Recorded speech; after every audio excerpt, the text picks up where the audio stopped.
This is me in 2014. I was 9 years old when my parents and I went to the Galapagos together. Those are Darwin's finches chasing my lunch. It looks like they've evolved to enjoy empanadas.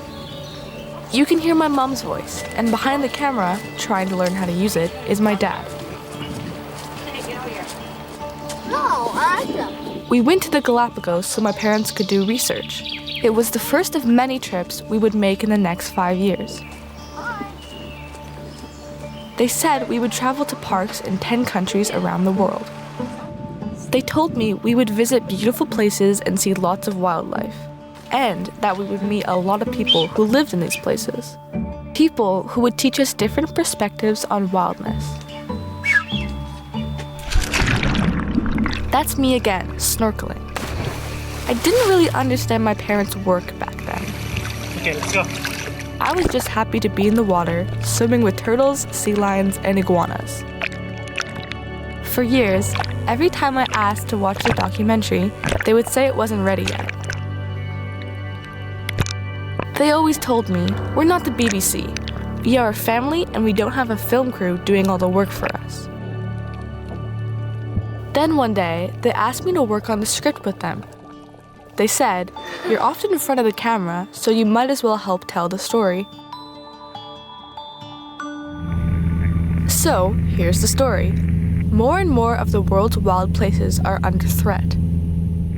Climate change, development, and pollution are affecting even the most remote environments. But that's something other documentaries have told you before. This story is a little different. Documentaries about wild places normally take you somewhere remote. They show you people going on wilderness adventures, facing survival challenges, and conquering the wild. A lot of what they show you is images like this. But it's not always really like that.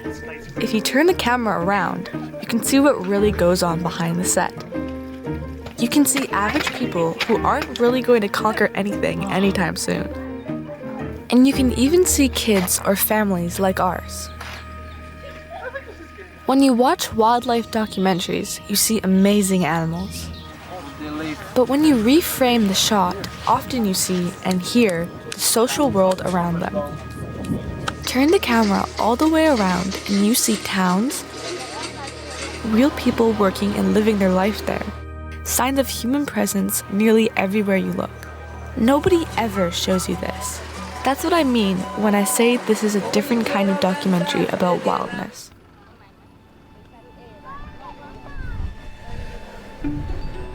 I'm 16 years old now.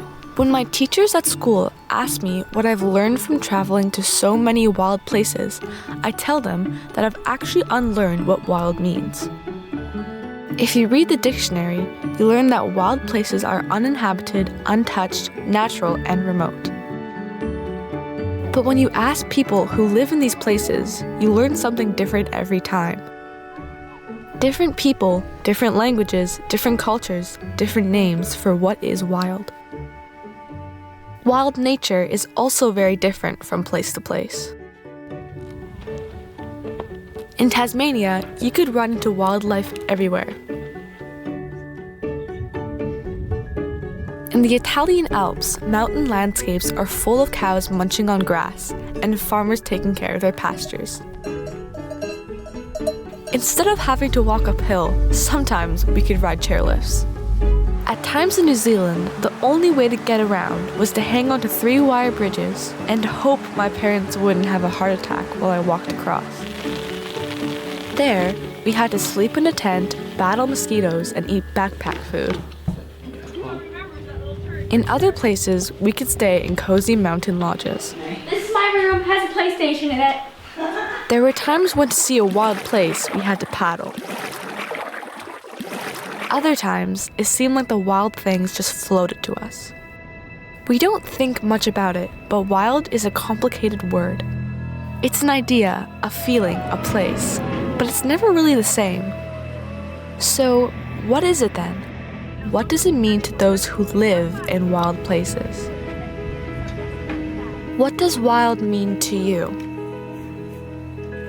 What does it name exactly? And what happens in the name of wild?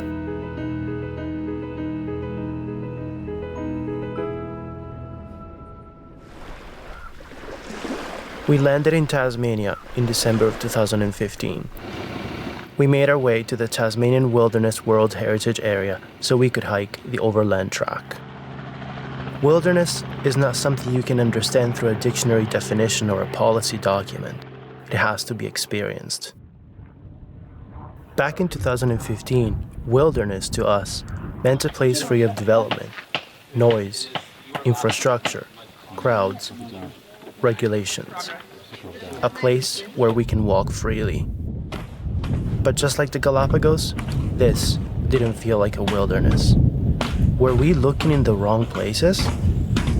Before we start on that, we need to talk about what wilderness is. This is a very deep question. It's something that I've been pondering for all these decades. And like you, I don't know the answer. There's no final answer. You can't put it into words.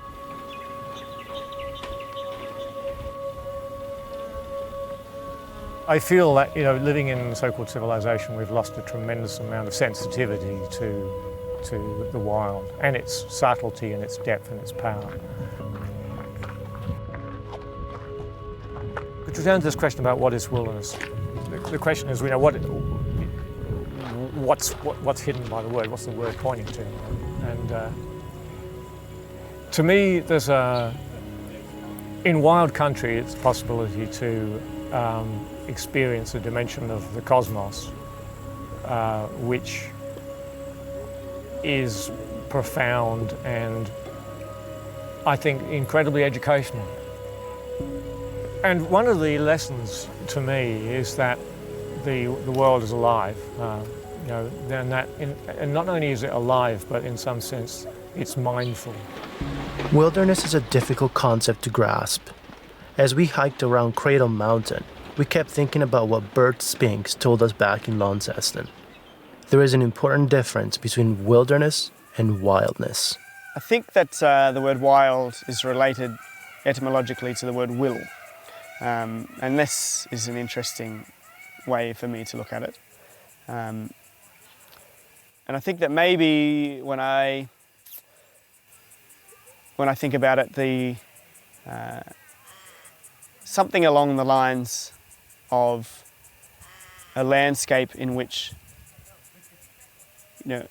all living parts of it are able to express their will in a sort of have the freedom or the capacity to do that. The term wilderness is maybe a complicated one because nouns are one thing or not, so this is wilderness, this is not wilderness. Whereas maybe the adjective wild is more useful because it's kind of a gradient and you can sort of, it's never going to be able to put it on a spectrum and measure it. Or maybe there will be, but I can't imagine how that would work. But it's a bit more fluid. It's easy to think of wilderness as something concrete, universal. But to find wilderness is not so easy. With every interview, its meaning and the meaning of wild began to change. Any human description or perception of the world is a human invention in a way. It's just a way of making sense of what our surroundings and our experiences and life, etc. So whatever you call it, wilderness is just a name. And in fact, if you go back to the so-called biblical definition of wilderness, it's sounds like something quite different to what we're now talking about. It's just a way of trying to describe a context for things that you see and experiences that you can have. So in that sense, yes, it's a human invention. And in fact, it's probably mainly a Western human invention. But yes, it's about a Western perspective, and you can see that in where the wilderness concepts and movement has come from. North America, Australia, New Zealand. We left Tasmania for New Zealand in January 2016. We couldn't understand it as a concept, but maybe, we thought, a 5-day, 56-kilometer trek deep in the bush could at least show us what wildness felt like. Growing up in a national park, nature used to mean to me the wildlife, the birds, the mountains, the plants. You know, from a very scientific perspective, it was the things. And in academia, I've been looking at that whole binary of the human world and the natural world. And to me, there's so many interesting ways of how that dissolves. And from my family background, because my dad's part Maori and my mum's Scottish, they had a different perception of nature to what my dad did. And Dad grew up in rural Taranaki, and for him, the outdoors was a very natural place to be. Whereas for my mum's family, you went and you had sheep on farmland and you admired nature, but really you were looking at it from that perspective of, can you farm it, can you log it?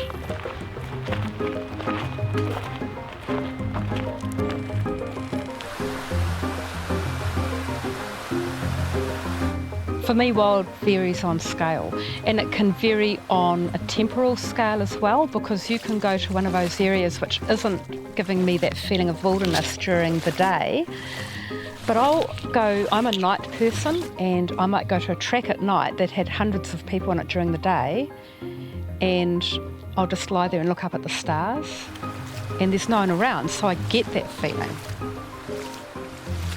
As we trekked deeper into the bush, we began to understand wildness as a relation with a place. A feeling, an atmosphere, an evolving kinship with a changing land. Wilderness, the noun, began to feel static. Whereas wilderness meant absence, wildness meant presence. The word wild means an area or a process that has been labelled by people as being wild.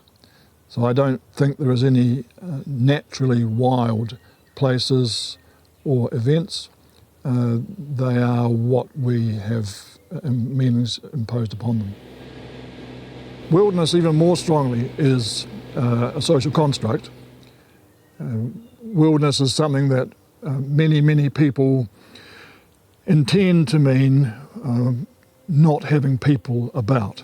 So it's an empty area of land or ocean that has a population of plants and animals which don't include people, and yet people can go and visit this reified notion of the wilderness as part of a nature tour, and they can gaze upon the wilderness, because I'm completely at odds with that definition of the term.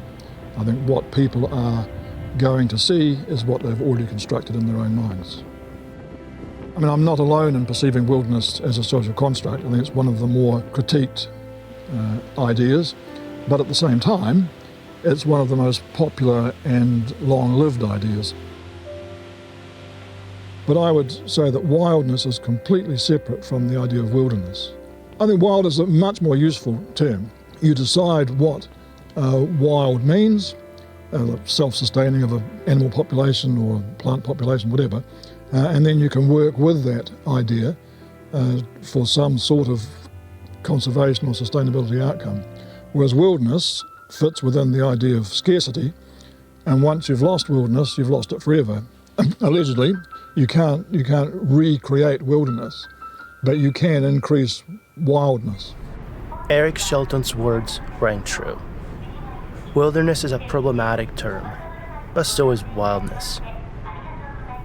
The very word wild names something that is not universal, but instead deeply cultural.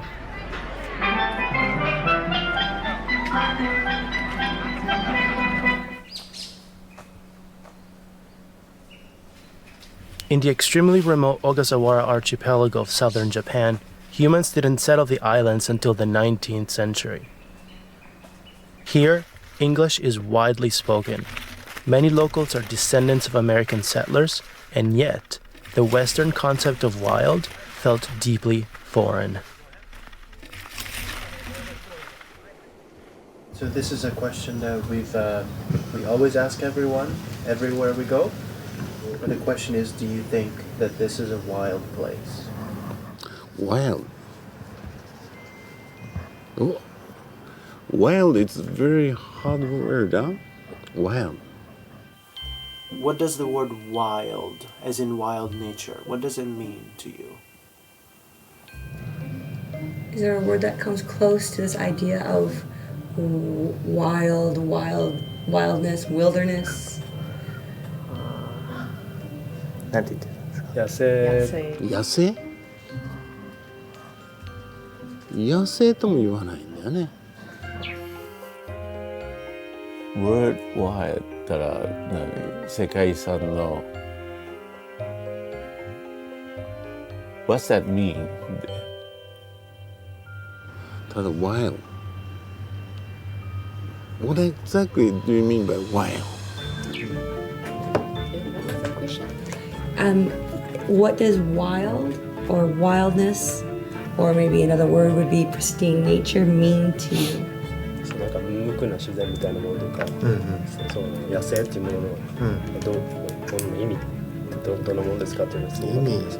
小笠原でっていうことですか？さんにとって。Wild.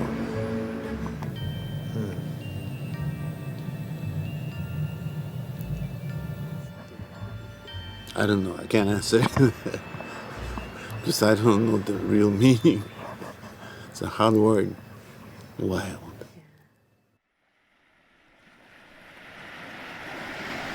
The Ogasawara Islands felt as wild as anywhere we had ever been. Wild to us, visitors. But locals taught us that wild cannot be easily translated. This is because the concept carries cultural connotations that are nearly impossible to convey in other languages.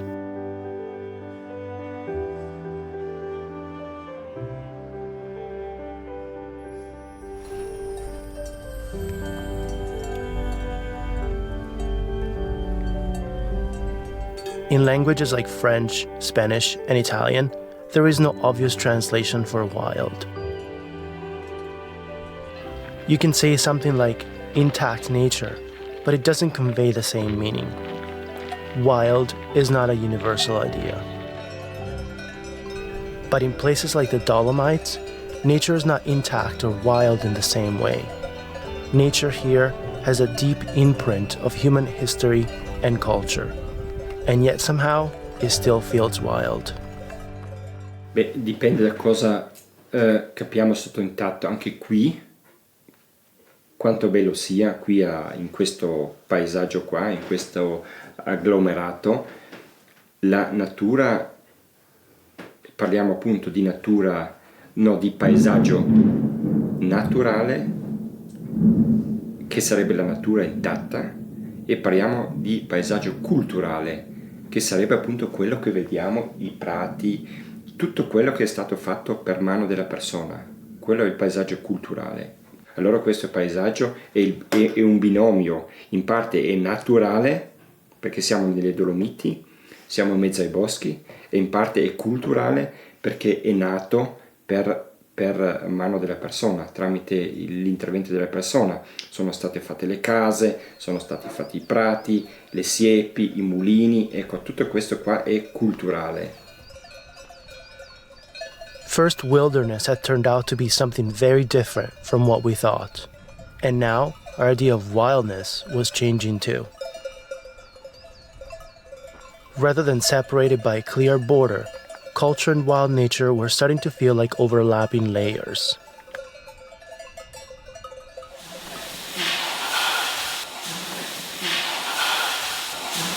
Io le chiamo scenografie più. Cioè, il paesaggio qua è così bello, così irreale, che diventa per me una sorta di scenografia. E da quel momento in poi ho seguito quell'idea, un po' e ho detto, compro queste cartoline postali, prendo un pezzo di legno e inizio a scolpirli dentro. E poi l'ho chiuso e l'ho tratto con una lacca gialla. Da una parte c'è la natura e dall'altra parte c'è l'intervento culturale, che prima era culturale e adesso è diventato turistico. E quell'intervento turistico per me è come una lacca che copre un po' tutta la sostanza originaria. Does nature have to be disconnected from culture and society to be wild? We left the Dolomites in the summer of 2016 with that question in our minds and made our way back to Canada. In the Yukon, we learned something else. Tourism wasn't the only layer imposed upon natural landscapes. The land that appeared to be a wilderness had been shaped by countless human relations since time immemorial. We allowed the land to be changed because beavers are one of the biggest land changers that are around here. By us going hunting and hunting them, we have had an influence on how the land has changed. By us building rockways in the river to get salmon, we've influenced the land change. There's no place here that First Nations people and other people have not been on in this earth. Why are we excluded from that idea of wilderness? People are part of the wilderness. People are part of the land. My body does not survive day to day without being part of that land or without being part of that water. And why are we putting ourselves outside of that idea of wilderness? Wilderness is just a goofy word for somebody that lived in a concrete block for 20 years and came out and saw wild leaves for the first time, or a moose or a bear for the first time. Bye now. Enjoy Fort Smith. Thank you. Over 3 years, we traveled to 10 UNESCO natural heritage sites across Canada. Many of these places have been called a wilderness, but whose wilderness is it? In places like Wood Buffalo National Park, we learned that early colonizers viewed the land as nothing but a resource. Wildlife like beavers and bison were hunted, traded, and nearly driven to extinction. Later on, the thinking changed and wilderness became something to be protected. But in the name of making parks wild, governments began evicting countless indigenous people off their territory. Parks like Kulani, Banff, Wood Buffalo, or Nahanni might seem like a wilderness to visitors. But when you listen to the stories of the people who live there, you begin to rethink the notions of wild and wilderness. From what I've heard from elders and cultural knowledge holders and people of the areas, people would come here to gather, to meet each other, to have celebrations, to do drum dances. So we all have ties to all sorts of different parts of the land. We're a nomadic people traditionally. A lot of our connections are very holistic. We're not just connected to one piece of land. We're connected to the Nahanni National Park. We're connected to the falls. We're connected to this entire region in some sort of way. I don't really think there's too many wild areas. There's traces of people or their footprints on and everywhere, especially here. So it's not untouched. There's been people here, they've lived here since time immemorial, is what our people say. I think it's a powerful place spiritually. I wouldn't necessarily call it wild, I'd call it powerful. After traveling thousands of miles and speaking to over 300 people, our idea of wild changed. The meaning of wild is not common to everyone, everywhere. Wildness does not rely on the separation between nature and culture or between people and their lands. As we looked back, we learned to see wild as something different and began to reimagine what else it could be.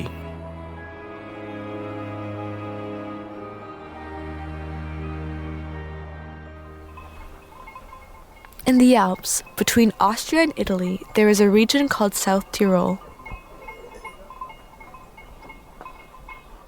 The mountains of South Tyrol are called the Dolomites. And to me, they are the most beautiful in the world. There is something unique about this landscape. It feels wild in a way that's different from anywhere else. Conosci il termine genius loci, il genio del posto? È bello, lo si sente quasi, perché c'è storia, qui c'è una storia centenale, secolare dietro. Valpo Trichert è il mio nome, sono agricoltore, siamo all'Alpe di Siusi, sul prato dove lavoro. Mutzhof, maso Mutzhof, sì. Un maso tipico del posto. E questo maso qui è stato nella tua famiglia per quanti tanti anni? 500 anni o di più. Quante mucche hai? Mucche 40 quasi. Una razza tipica del posto, grigia alpina, aiutato che rimanga ancora, che non si dimentica.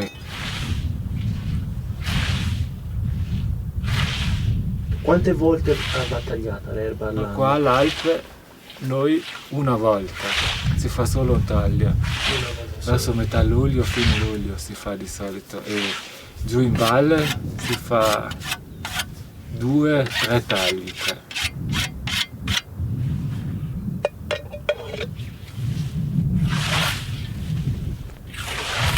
Lo so fare anch'io un po', ma lui è più bravo.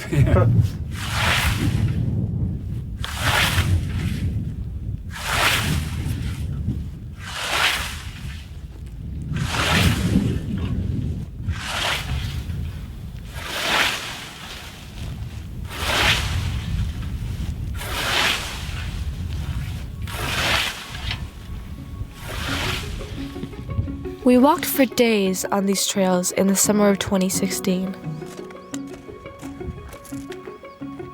From meadows to mountain passes, we crossed valleys and towns.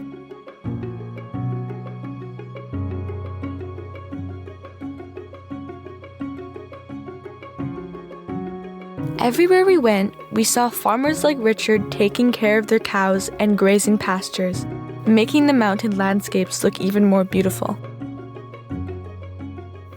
Questi boschi sono boschi coltivati artificialmente dalla persona, soprattutto per pascolare il bestiame, perché i lariceti sono luminosi e sul terreno riesce a prosperare una flora e un'erba adatta per il pascolo, e se questi qua dovessero scomparire entra l'abete e occupa il posto che oggi è riservato all'arice, e quindi scompare tutta in parte la flora e la vegetazione che è tipica dei lariceti, perché le abetaie sono molto più scuri e impediscono che appunto possa prosperare questo tipo di vegetazioni.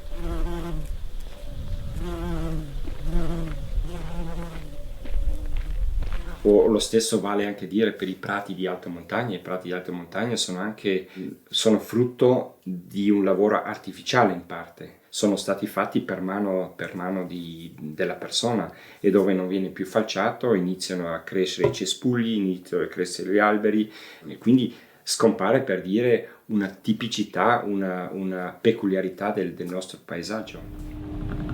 The Dolomites are not untouched, but it's easy to feel a sense of wildness here. As Giovanni put it, there is a distinct spirit of place here. You can feel it in the historical connection between people, animals, plants, and the landscape. The place feels wild because of that connection, not in spite of human influence, but thanks to it.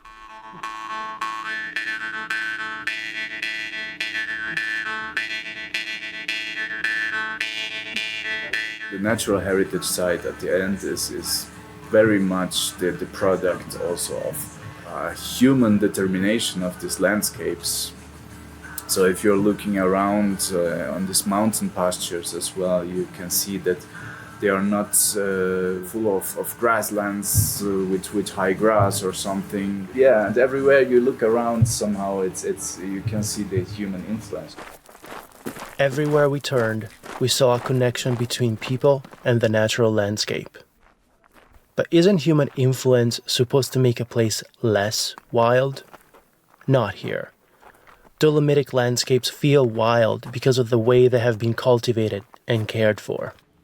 Maybe for us, a wild place is where we have untouched nature, where we can't find traces of human beings or something like that. It is a kind of category which has developed in a certain society which says about itself that it is not connected to nature anymore.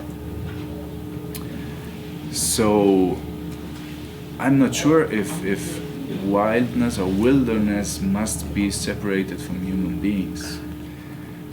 I think there are ways to interact as humans with nature while keeping up its wildness.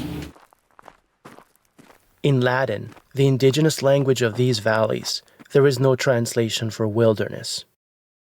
The closest approximation is Narajun Salvaria. That word, Salvaria, does not imply the separation between nature and culture. It refers to the forest and all the species that inhabit it, including humans. In the Dolomites, you have the territory of a natural heritage site, which coincides so much with the, let's say, historical settlement area of a minority population, which is the Ladin population. Et pour quel disons qu'il a un sigur un exemple dar concret que la division d'entre la región culturale e naturale ponia Disney este definida se alla fin la cultura e la natura è dar liada ad e per quel time sono necessarie nel momento senza la dignità non aperta.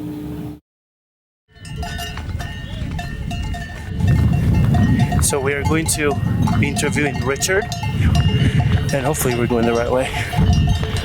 He said to look for a pile of shit next to the road. So we think that might be the right pile of shit right there. Although that could be the pile of shit too, over there.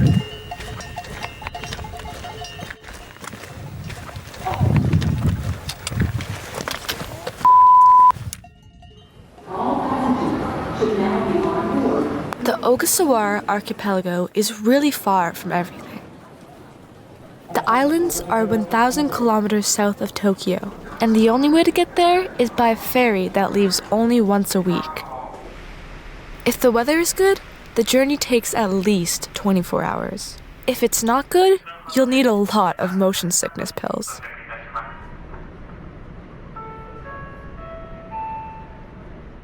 大体30個ぐらいの島があるというふうに言われています。その中で人が住んでいる島は2つだけです。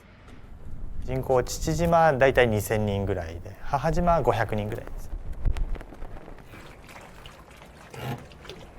ボニーアイランド、もともとは無人島だったんですね。無人島が漢字で書くと無人って読むんですけども、その無人がなまって母人になったっていう。最初に人が移り住んだのは1830年に5人の欧米人と太平洋の島々の方たちがもともとは捕鯨クジラを取るために入ってきたというふうに言われています。1830年でしょ。だからまだ帆船の時代だから、その当時やっぱ船が入っちゃうと一緒にそのネズミなんかも必ず入っちゃったのね。もちろん意識的に持ってくるやつはいないから。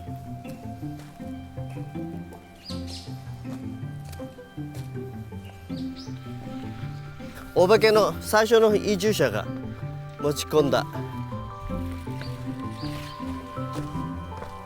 うわー、本当だ。なんだこれ。Some of the descendants of the original families like the Savory and Washington are still living on the islands. My mother born in this island, my father born in this island. My mother from Washington, my father from Savory. So my father was the fourth generation from the Nathaniel Savory, who lived the first, live in this island. In that time, they said a lot of well was in here, right? Then a lot of jango, a lot of flutes, a lot of things was in here at that time. Right? I guess the paradise that time. They enjoyed this island life, I guess. 小笠原グミ。小笠原グミ。グミ。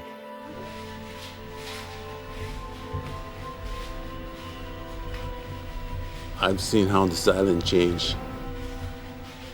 Right after the war, there wasn't any big trees around some part of the island. We didn't have those, whatever you call the pine trees that's ruining this island. 日産っていう会社。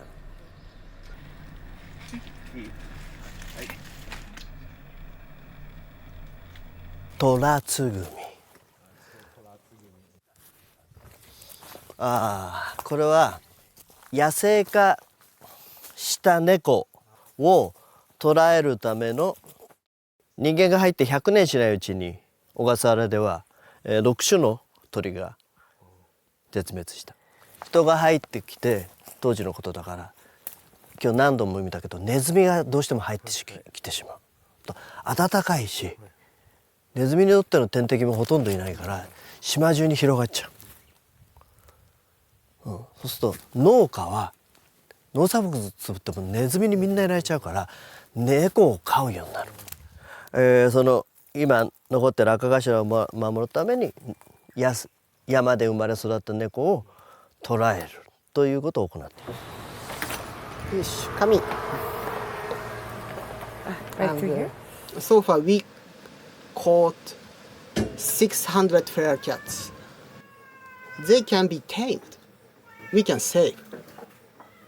All these cats were transferred to mainland Japan, Tokyo area, to find the new families for them. Much easy to shoot or poison the cat, but that's not short ways, not shortcut. Because if we do such things, the people in the village, like cat lovers, including us, me, they do not cooperate with us. In Japan, we believe, soul in the animals also, because of our religions. We do not think these guys are pests, no. These are one of our, wild things. 本来にある自生種も人が持ち込んだ外来種であろうと、やっぱその生き物ですから、その生き物が持っている美しさというものは変わりなくあると思います。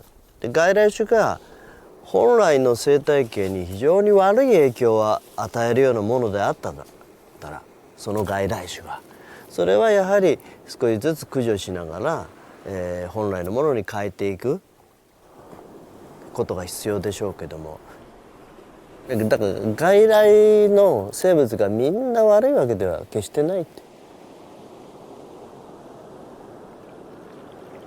Rats were introduced by accident, but the introduction of the cats was intentional, and it was a mistake. The cats went feral, multiplied, and took many bird lives. This could teach us two alternative lessons. The first is that humans and the natural world are separate and should remain so. That's because humans spoil the natural world just by touching it. But if we believe this, then we can never solve the problems we have created. The second possible lesson is what the Ogasawara actually taught us. Nature and culture are inseparable. If we believe this, then through knowledge, care, and foresight, we humans can solve the problems we have created. And in that way, we can give wildness, whether native or non-native, a second chance at life. 日本人はどちらかというと自然となんていうんですかね、共生するというか一緒に暮らしていくっていう意識があるので、あまりその敵対するものっていうイメージじゃないかもしれないですけれども。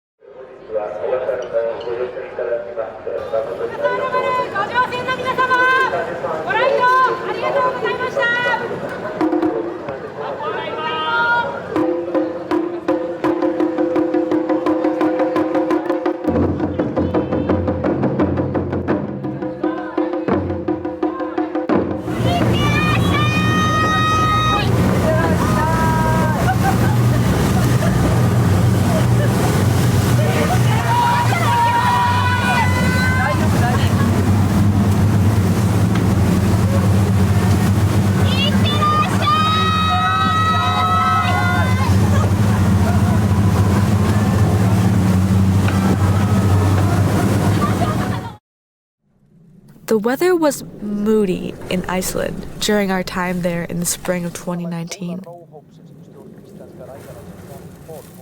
My dad is a bit of an optimist.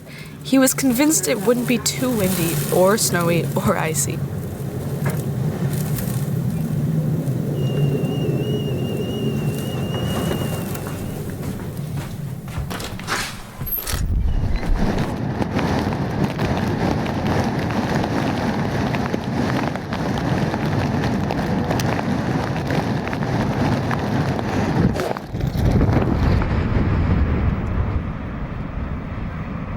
But there were lots of other visitors.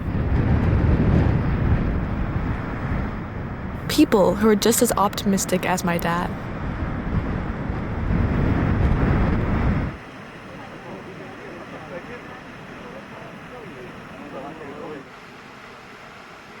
We have the word Vaninni, and it means kind of a place where you can see white.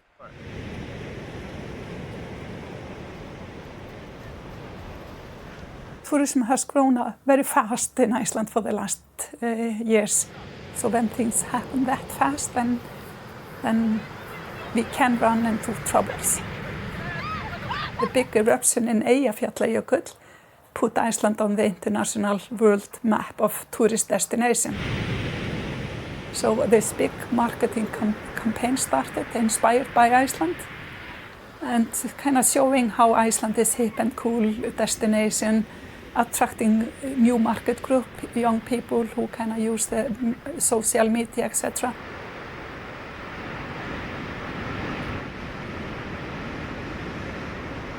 I mean, Iceland is a hip and cool destination. I mean, with the social media showing the picture of you in this very exotic place. Most of the tourist destinations along the ring road, the main road which kind of goes a circle around the island. That's the places the visitors today are visiting. That's the iconic places known in the social media and on photos. As well as movies, for example, Game of Thrones, part of it was shot here in the national park as well. Interstellar, for example, and so forth.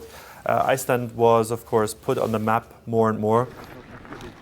We had, per average, about 25 to 35% from one year to the next year, more visitors, foreign visitors coming. Last year, for example, Iceland received about 2.3 million visitors a year from abroad, and about 2 out of 3 visitors come to Þingvellir.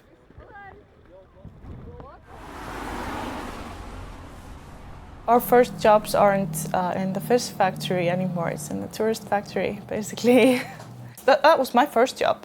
You know, when I was 16, 17, I started out cleaning out Airbnb homes. And if you just drive around, you can see everybody's building a hotel. And those who aren't building a hotel, they're renting out their homes. They have horse trips around you. They take you on a guide trip.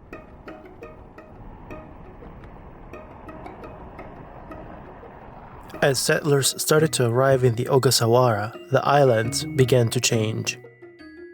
The same is happening in Iceland now. But these are modern-day newcomers, tourists. In the Dolomites, many hotels have replaced farms, and many farmers have gone to work in the tourist industry. This is also happening in Iceland. Icelanders taught us that tourism is also starting to change landscapes, affecting the experience of wildness.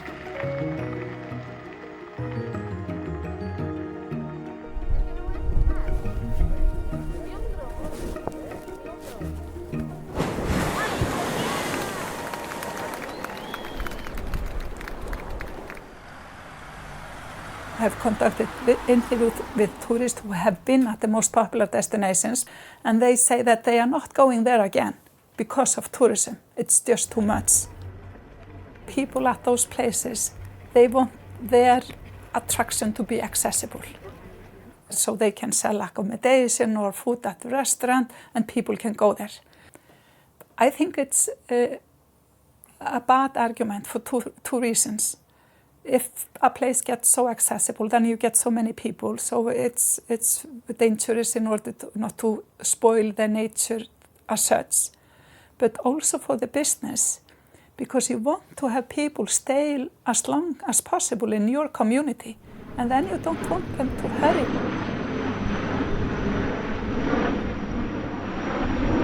We have people visiting only, sadly, for a short time, maybe half an hour, 45 minutes, because they want to do more on their day trip.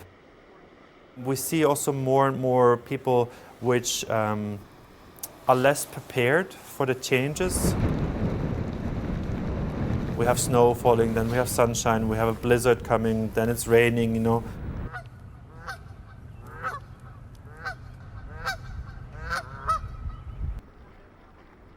We can also say we have more visitors which are here for, I call it online pilgrimage. You know, they come to a place because they have seen an image, they want to recreate it in order to diversify themselves from the visitor, you know, and their friends, for example.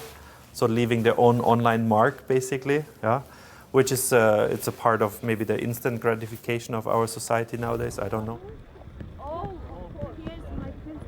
I live close to Hekla, the volcano, and the area that surrounds. I worked at a hotel close to Hekla, and we had people coming saying, "So where's the eruption?" And there isn't any, and even if there was any, you shouldn't go there. It's not a good idea. But I want an eruption. You must make one start.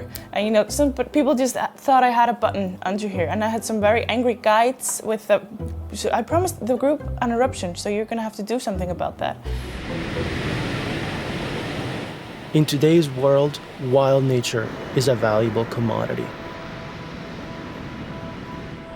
It's promoted through media images. It's accessed by more and more people through cheap flights and package holidays. It's exploited by the global quest for leisure. When the experience of wildness is bought and sold, entire economies shift. And when that happens, wildness itself starts to change. It stops being the will of the land and it becomes a subject to the will of the market.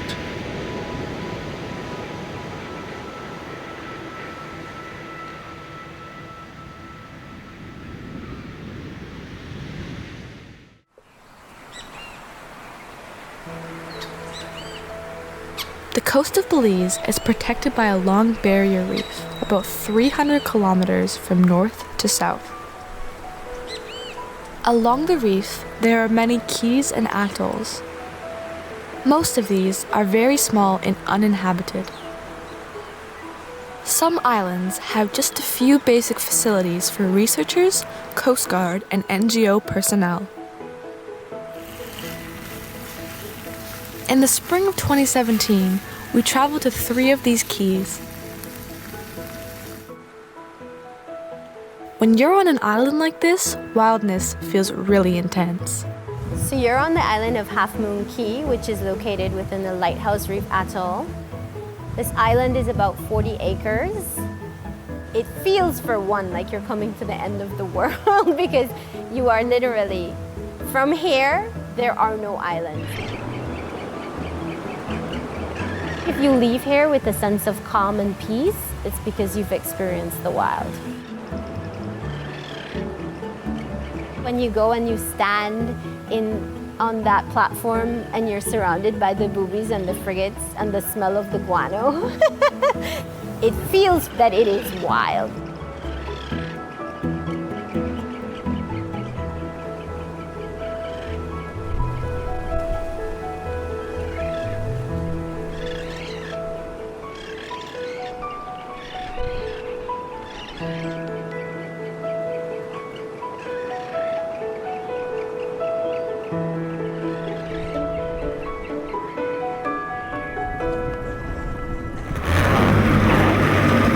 When you're snorkeling and you're in your own world watching the fish and in it, I think it is wild.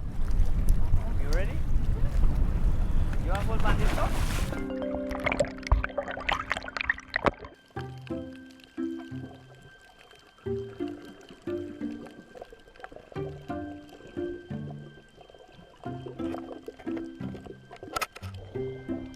You know, as a developing country, there's a lot that we'd like to see in terms of investment, development, jobs, but there's so much that we're currently making from the reef that we would be jeopardizing if we were to go that route.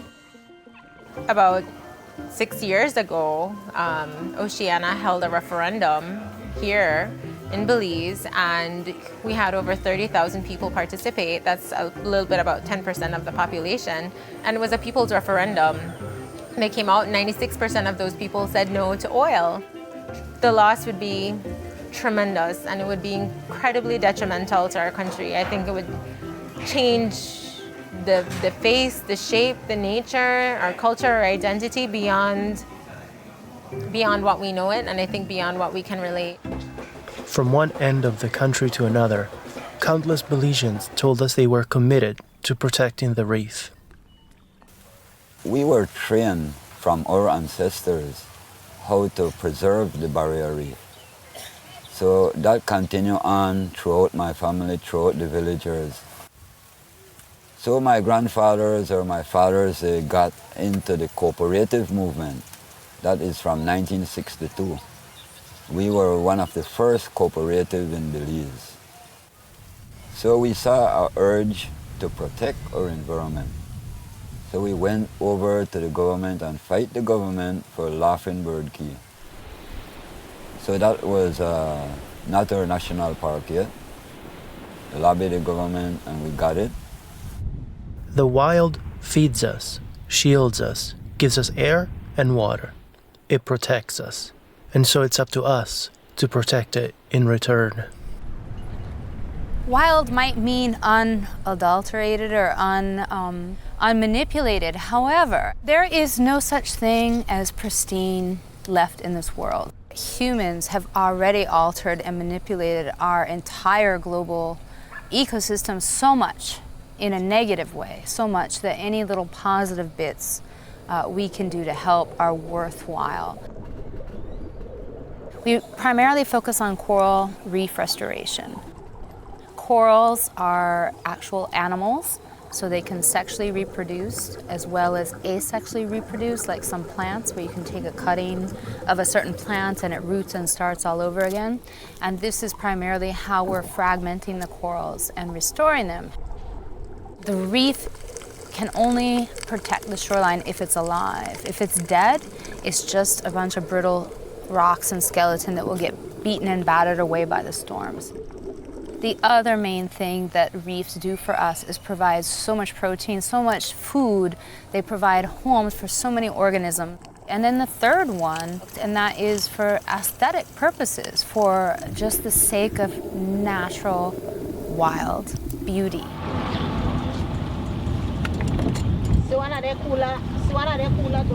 Instead of thinking about the wild as something removed from us, could we think of it as something we are deeply bound with, something we are in relation with?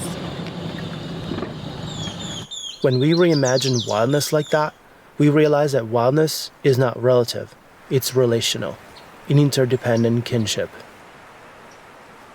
To say the wild is untouched is to treat it as remote and to protect it from a distance. But to treat it as a kinship is to care for it, to recognize how it cares for us, and to strive to be in good relations with it.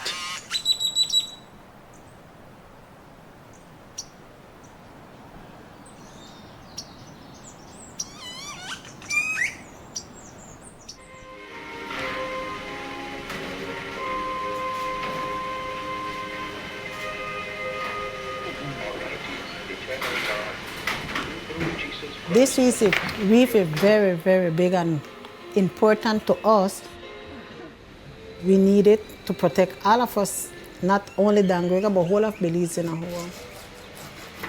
So this is like our shield from the weather. It's a protector. What does wild mean to you? To me, it's the animal that's out there which need protection. So we are here to protect them, not to destroy them. Because if we destroy them in the future, nothing will be here. It will all be gone.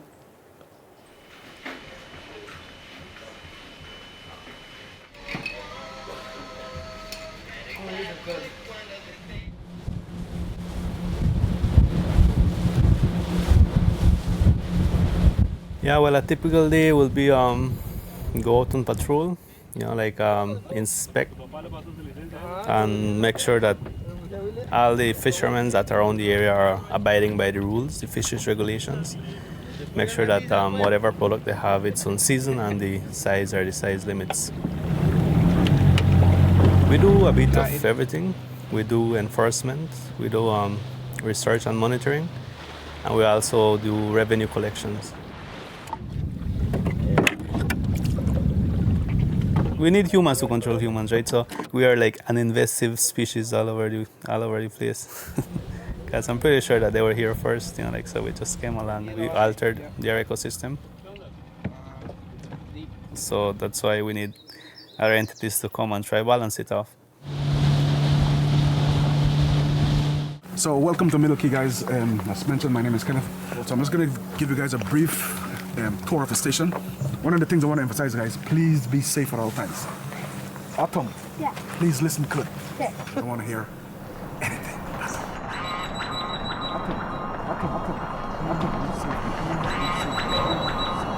be safe. Please be safe.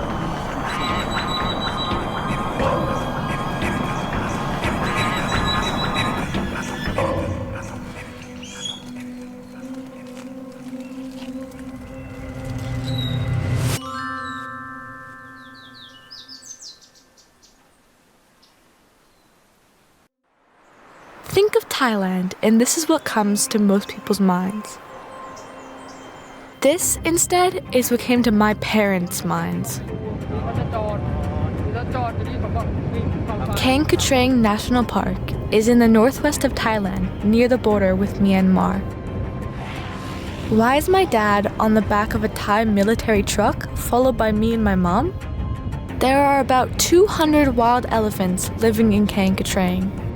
The park encircles agricultural communities, but the elephants were never given maps. As they cross the road, they endanger themselves and drivers. As part of the Human-Elephant Conflict Reduction Project, these soldiers, and apparently us too today, work to keep everyone safe. Hey!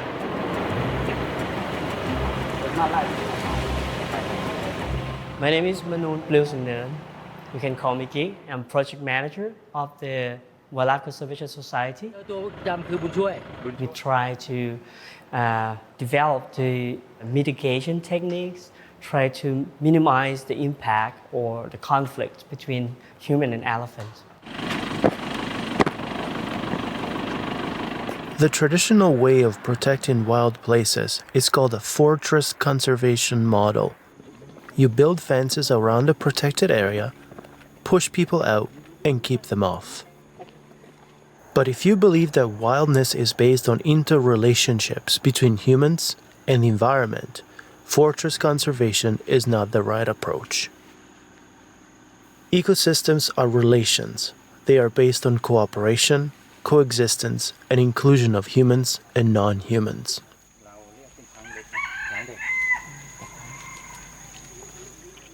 At the beginning, along the 30 or 40 kilometers of the park boundary, elephant can get out almost everywhere. But now semi-permanent fence could block them, stop them.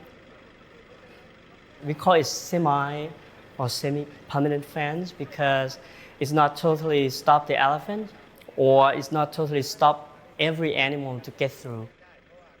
At the moment, maybe it's just like 10 or 20 entrants that can still able to get out. And that helped the night team to, focus on that thing.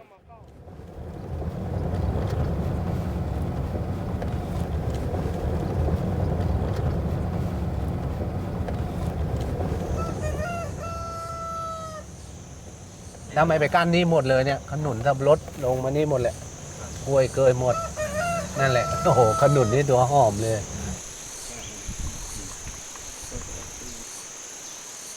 เรื่องป่านี้เนี่ยเราในฐานะเป็นผู้นำนะครับเป็นผู้นำเช่นองค์กรปกครองส่วนท้องถิ่นกำนันผู้ใหญ่บ้านก็ได้มีแนวคิดกันว่าเราจะทำยังไงให้พี่น้องประชาชนเนี่ยได้มีส่วนร่วมในการอนุรักษ์ป่าขุดแหล่งน้ำเพิ่มเติมไปเป็นพื้นที่ปลูกหญ้าเป็นพื้นที่ที่ทำอะไรก็ได้ที่มันเป็นอาหารของช้างเพื่อให้ช้างเนี่ยอยู่ในป่านะครับแล้วไม่ออกมาเขาอยู่ได้นะฮะ This is the pond, the hole that the Royal Project try to dig it in order to collect the water to the elephant.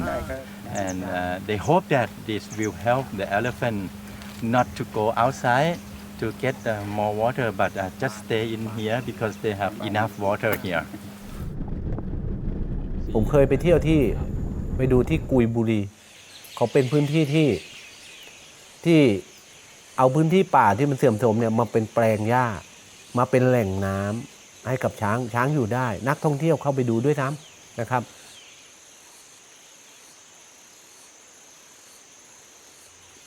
แล้วก็มันกลายทำให้ประชาชนรู้สึกรักช้างขึ้นมาเพราะเขามีรายได้กับการอนุรักษ์ช้างดูแลช้างด้วยซ้ำสัตว์ป่าเนี่ยผมว่าส่วนหนึ่งเขาก็มีชีวิตมีครอบครัวเหมือนกับคนนี่แหละนะ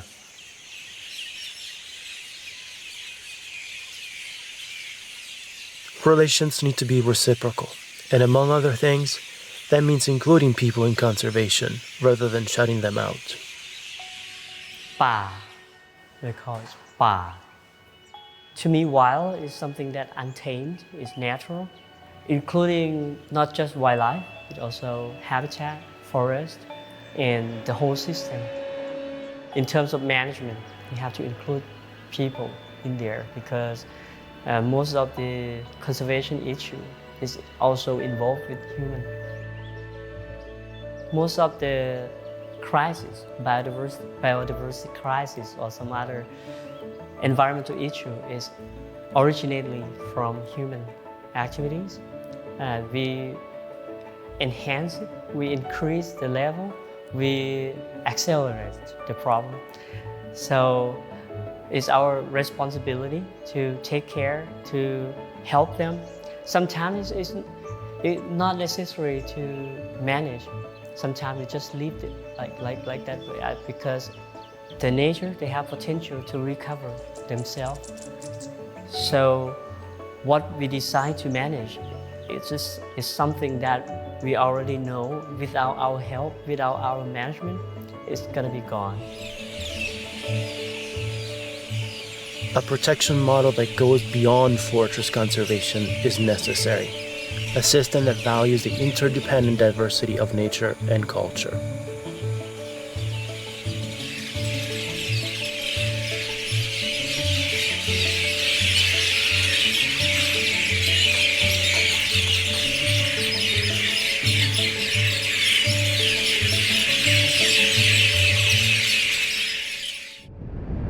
Supera, can you ask him, like, in case the elephants get unruly, what kind of rifles do we have?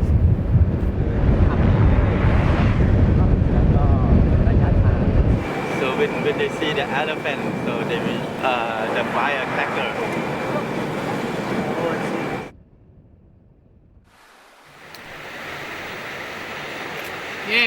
Patagonia is immense.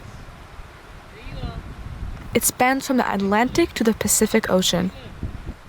The Andes are Patagonia's spine. West of the mountains, in Chile, there are rainforests and fjords. East, in Argentina, there are steppes and glacial deserts. In Argentina's Santa Cruz province is Los Glaciares National Park. There are only 2 towns near the park, Calafate and Chaltén. It's called El Chaltén. El Chaltén means the mountain that smokes, and it's the word that the Tehuelches or Aoniken gave to the mountain, to Fitzroy, because it's always cloudy or smoky on the top of Fitzroy Mountain. Fitzroy is the name of the beagle captain from Darwin's expedition. Countless sources reference Chaltén as an Aonecoyan word, but it's not. There is very little accurate knowledge on Tehuelche place names in the area. What's certain is that places are now named after colonizers and explorers. We have a very, very big ice cap with the northern Patagonian ice field is the 3rd biggest mass of ice in the world. The Tehuelche or Aoniken were the original inhabitants of this part of Patagonia. After the arrival of the Magellan expedition in 1521, they were called Patagones, named after a monster described in a Spanish novel. The Tehuelche were decimated as a result of colonization. Experts say that census data do not provide definitive information on how many Tehuelche live in the area. Spanish, a colonial language, is a dominant language in the region. We are going to the saddle there, to the lower part. That's the viewpoint, and that's the highest point along this valley. From here we can see both ranges, Fitzroy on the right and Torre on the left. There are 2 alternate stories we could tell you about Patagonia. One story we could tell you is about Patagonian wilderness. We could tell you about impossible mountains that have defeated even the most daring climbers. We could narrate the endeavors of settlers, hard-working people who left Europe to work here on inhospitable lands. Estamos aquí porque hace 108 años llegó un croata que era mi abuelo, poblando, como muchos inmigrantes fundamentalmente europeos, poblando el territorio vacío que tenía toda nuestra Patagonia austral. Mi abuelo vino a caballo 25 años antes que se fundara el pueblo. Cuando vino mi abuelo acá no había nada.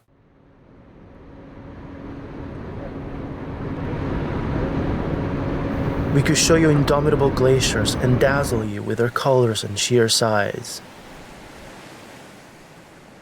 Well, for me the nicest, this glacier is that you have ice, green trees, and blue, and it's unique. You get very close to the glacier. You can see the glacier almost alive. It's personal, it's subjective, I know.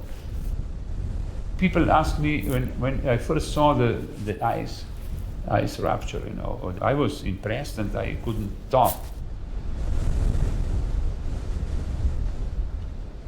We could awe you with the majestic beauty of icebergs. Down here in Patagonia we have icebergs in our lakes, and they are truly nature's works of art because all of them are unique and none of them are the same. And even if men wanted to recreate an iceberg, they would never do such a good job as the natural thing. We could, in a few words, represent this place as a wilderness. remote, empty of people, untrammeled, natural. However, there is an alternate story that would be erased. Wild can also mean uncivilized, inferior. Wild. En español yo lo traduciría salvaje o silvestre, porque también pasa que salvaje suena a algo agresivo y violento, tiene esa connotación. No, in Spanish, the first meaning of salvaje, that is wild, is that it's more like a bad word. Is that it's aggressive, is hard, is something savage. Yeah, savage. Yeah. In colonial countries, wild has a dangerous legacy. Lands now believed to be untouched once had many indigenous inhabitants. Societies that were deeply interlinked with the land. Civilizations like the Tehuelche, people who were called savages, people removed from their lands, assimilated or decimated. Bueno, los últimos pobladores aborígenes eran grupos de personas que seguían la comida y bueno, se alimentaban principalmente del guanaco. Con el guanaco hacían todo, o sea, comían, se abrigaban, armaban sus toldos, armaban sus herramientas para cazar. It's a hard story to tell and an even harder one to show, because in some places there's hardly anyone around who can tell it. And with indigenous people nearly gone, so are their cultures, languages, and the knowledge they hold about the land. Do you ever wonder why a place looks like a wilderness, empty of people? Is it because it's actually pristine, untouched? Or is it because its original inhabitants are no longer visible? We live on the west coast of Canada. English is our language, but many other languages are spoken across Canada. As we travel across the country, we learn that wild has many different meanings here too. In many of these places, we learned that the idea of wild has a deep colonial legacy. It's that legacy that taught us our final lesson.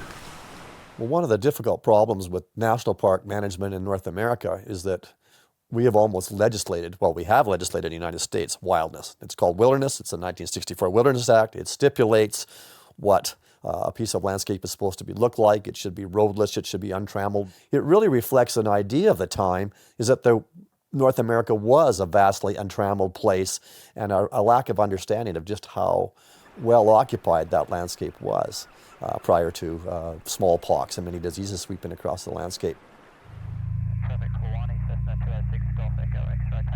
The ecosystem we see and we've inherited of North America reflects the last 10,000 years of human values, and that's what gave us the ecosystem we have today. The species we have here today, the fire regime, the wildlife that lives here, how it all looks is actually just a mirror of ourselves and our values. So you can't really disentangle those.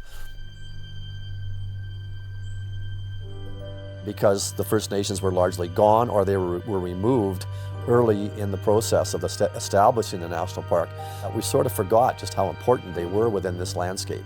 And even though ecological integrity stipulates that we're supposed to recognize that long-term role, there's a 100-year tradition of not following that basically First Nations were not allowed inside the park to burn, to hunt, or even to collect, small traditional things of value to them. They were just basically kept out.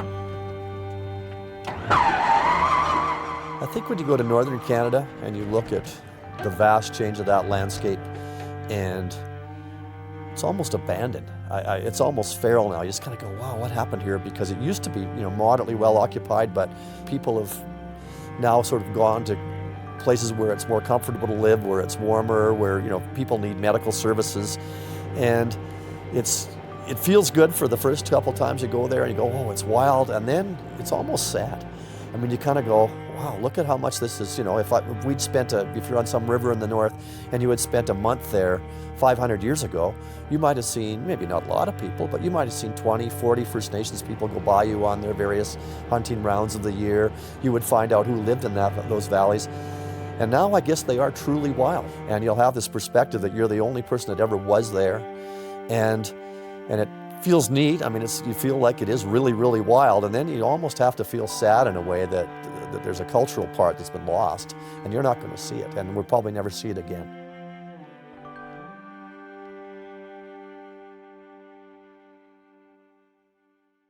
Well, I mean, we talk about the loss of languages to the world as every language checks out. And of course, a lot of these languages were created in wild places. People were separate. They had their own little niche out there, and they were, their own little clan lived out there, and eventually language sprung out of these valleys.